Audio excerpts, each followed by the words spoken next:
In this video, I will show you how to load film into a Kemper Kombi miniature box camera. The Kombi was made in the 1890s by the Alfred C. Kemper Company out of Chicago, Illinois, and it was designed for film that was made specifically for it by the Eastman Kodak company. At the time, this was the very first time that Kodak had produced film for some other company's camera, but the film that this camera uses has not been made for over a century, so if you want to shoot it today, you have to get creative.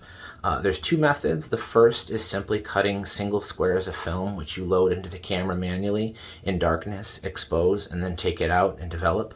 But if you want to try loading roll film into it, kind of like how it was originally designed, you have to be able to cut your own film to make it fit.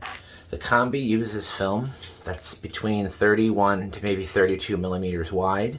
Unperforated 35 millimeter film will not fit. I've tried, so you have to be able to trim it down slightly. This film was custom cut for me by a friend to the appropriate size, and you can see I got some pretty overexposed round shots from it, but it did work.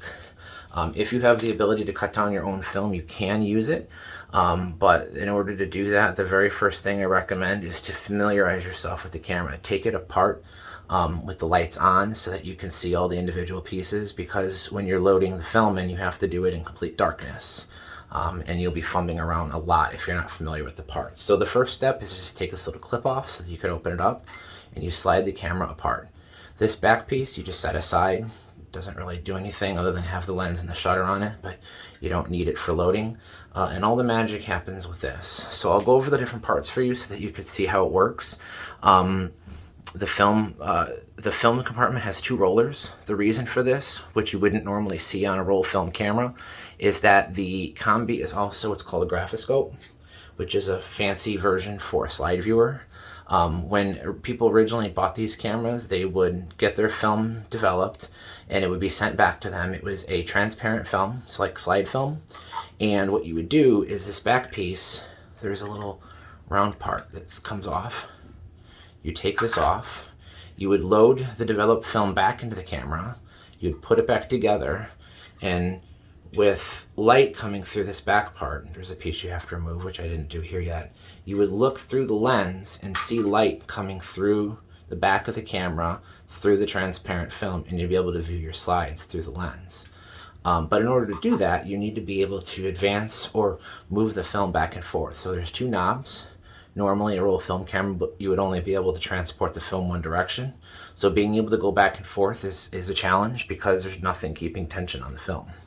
So anyway, looking at the film compartment, let me put this back piece back on real quick here. All right, so the first part is you're gonna have what's called the mask, okay? The Kombi would originally come with either a square or a circular mask. It's not supposed to be in two pieces like this. This particular one broke at some point in time. It's made out of some kind of early form of plastic. It predates Bakelite, so I don't actually know what this is. So these pieces are fragile, so you don't want to drop them. But in my case, this one being broken in two pieces doesn't really have that much of an effect because at least it's all still here. Whether you have the round mask or the square mask, you do need to have a mask because that's what keeps film flat in the camera. So let me set that aside. The next part you'll see is, they call it the film platen, which is essentially just like the pressure plate. This thing is made out of the same material as the masks are. So once again, it's fragile. Try not to drop it. You have these two rollers. Here's one of them.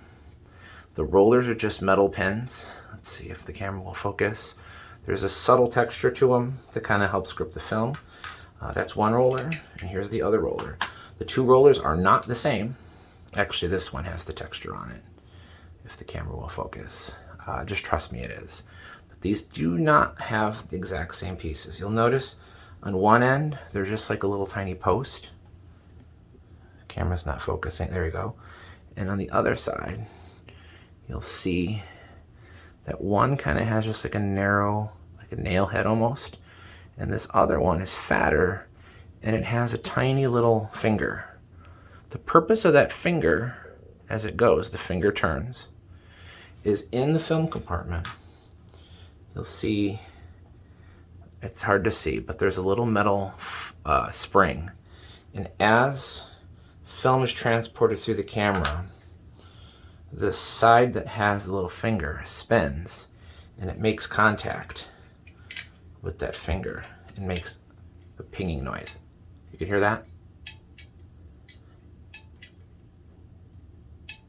The Kombi does not have an exposure counter or any way to really know that the film is transporting, so you hear that pinging noise as you transport film through the camera, and the manual says you have to hear 3 pings for each exposure. So it is important that you get that in there correctly, because if you put it in backwards, which it will let you do, you're not going to have that feature working.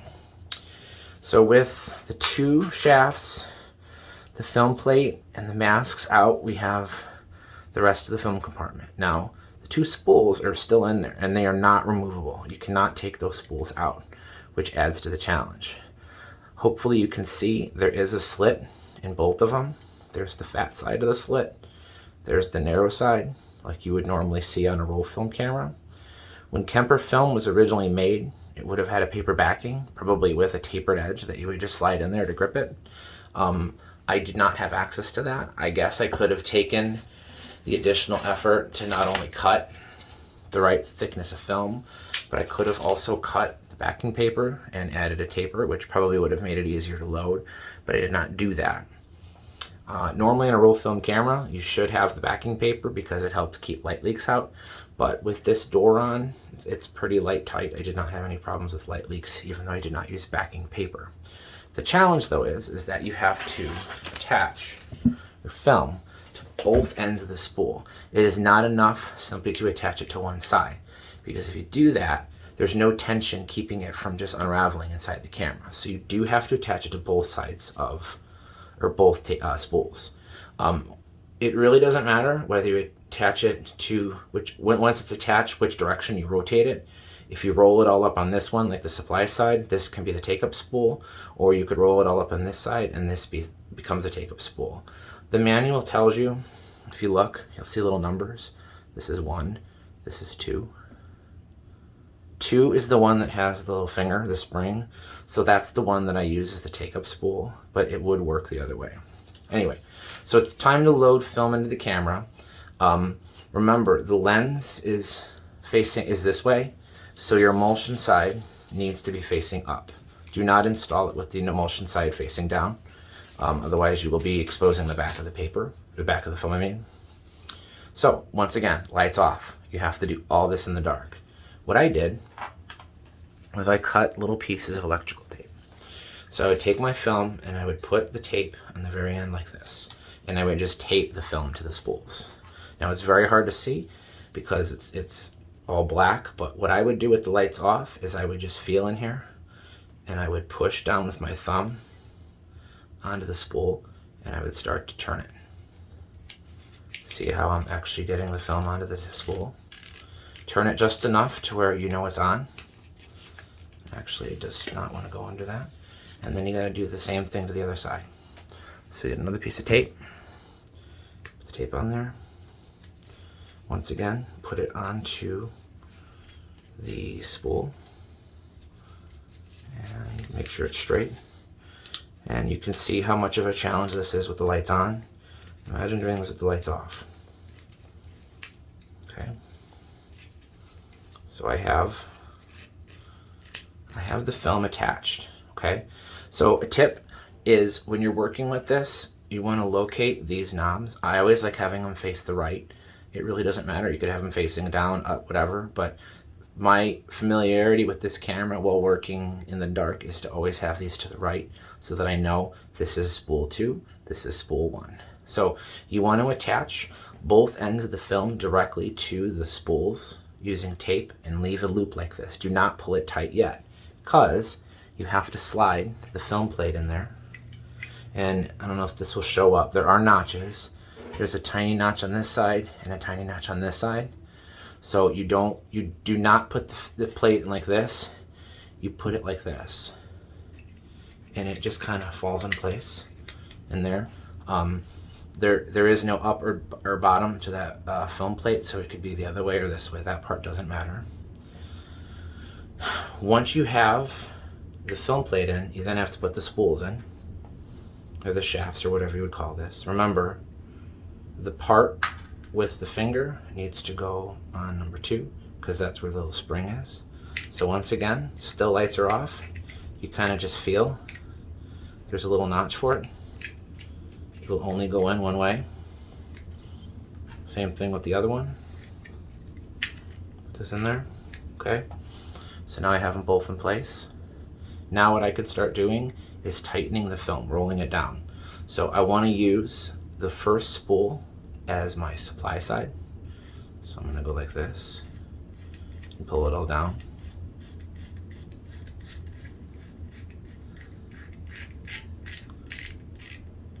Oh, okay. Now you can see the shaft popped out of place. So you're going to be touching the emulsion side of the film. That's unavoidable. I mean, you're gonna get fingerprints on your film. I feel like that's just an acceptable compromise considering how difficult of a camera this is to use, but I do recommend having clean, dry hands.